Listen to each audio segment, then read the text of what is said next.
In this lesson, we'll be talking about political cartoons. Political cartoons are very, very important as we study history because it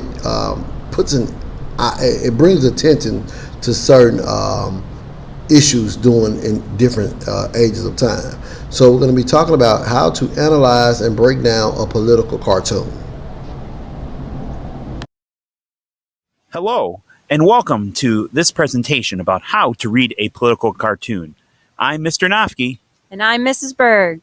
And today we're going to walk you through the different ways you can apply your skills to analyze political cartoons.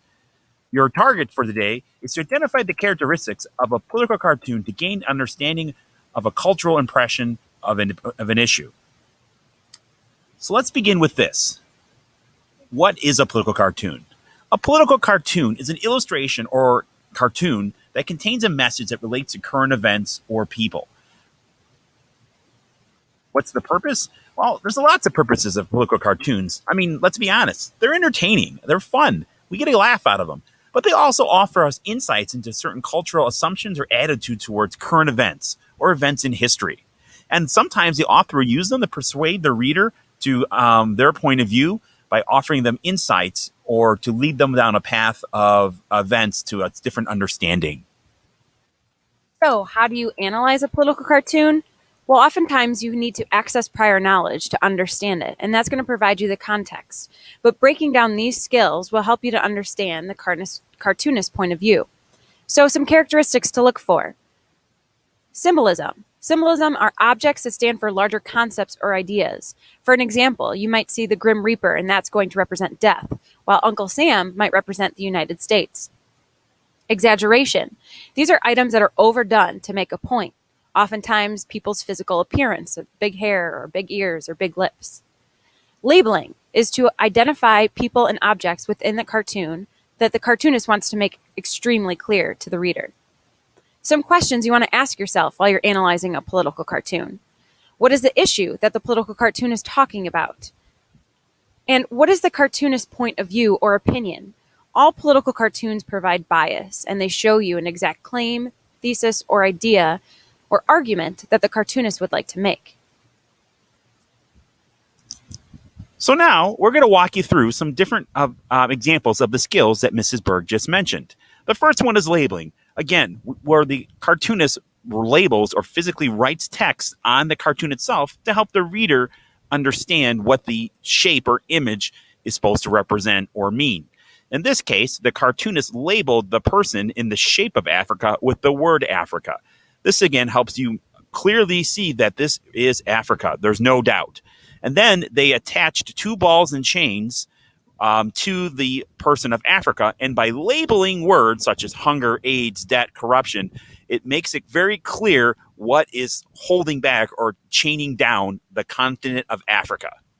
All part of labeling. Then you have symbolism. Cartoonists are going to use objects or symbols to stand for larger concepts or ideas. Here's an example. Take a look at the picture. You've got a person texting while driving, and the words text, text, and I'm texting while driving are examples of labeling. Then over here you have the Grim Reaper who's texting back, LOL. The Grim Reaper is symbolic of death. So the cartoonist wants you to know, beware of texting while driving because the Grim Reaper could be laughing at you. Ain't that a powerful cartoon? Exaggeration is probably one of the most popular forms of political cartoons.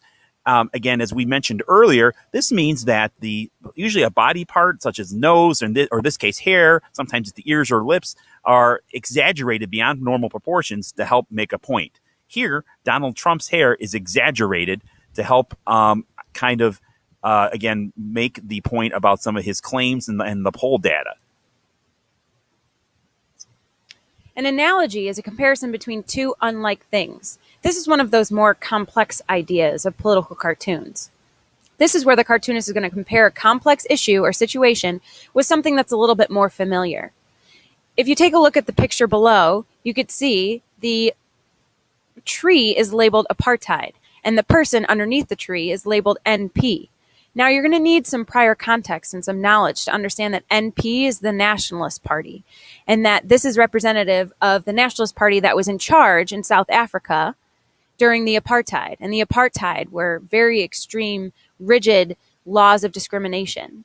And so this is an analogy of a tree toppling and falling onto someone is representative of the apartheid ending, and that the apartheid collapsed onto the Nationalist Party, meaning that when the apartheid ended, the Nationalist Party lost its control. Our final one is irony. Irony, or it's ironic. Like a joke that I can make right now. If a tree falls in the woods, doesn't make a sound. That's ironic given our last slide. But when we look at the cartoon, we have our good friend Donald Trump here, who loves to make a lot of comments, right? And one of his big comments this year is build a wall. Build a wall, right? So we use labeling here. We see that labeling, our cartoonist has labeled build a wall, and the cartoonist has labeled some of his platform, some of the things he says, which the cartoonist considers racist, anti-feminist, and so forth, right? Based on those labeling, the cartoonist drew the wall inside Donald Trump's mouth, which is ironic given what given the comments and labeling previously said. Well, folks, thanks for enjoying hope you enjoyed our presentation about how to analyze political cartoons. This is Mr. Nofke encouraging you to continue learning. Oops, totally forgot this. So we're going to roll with it because I started to sign off like a radio host. Mrs. Berg's going to walk you through this one while I put my head down in shame. Okay, so let's practice. Let's take a look at this political cartoon and see exactly the different elements of the cartoon we just talked about.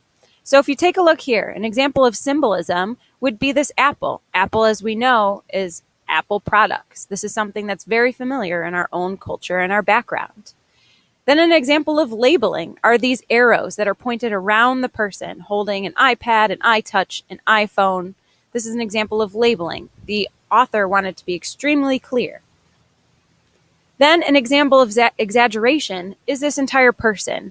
Do you really think that someone's going to walk around with all of these devices at once? Probably not. So he's exaggerating that idea. And then what's ironic is at the bottom here, when you look at this one that is labeled "you broke."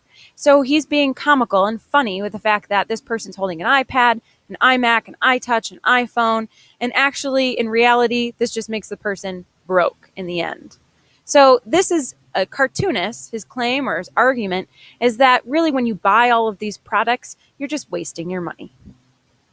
Well, I guess now I can say goodbye, and this is Mr. Nofke signing off. Thanks for watching, and stay classy.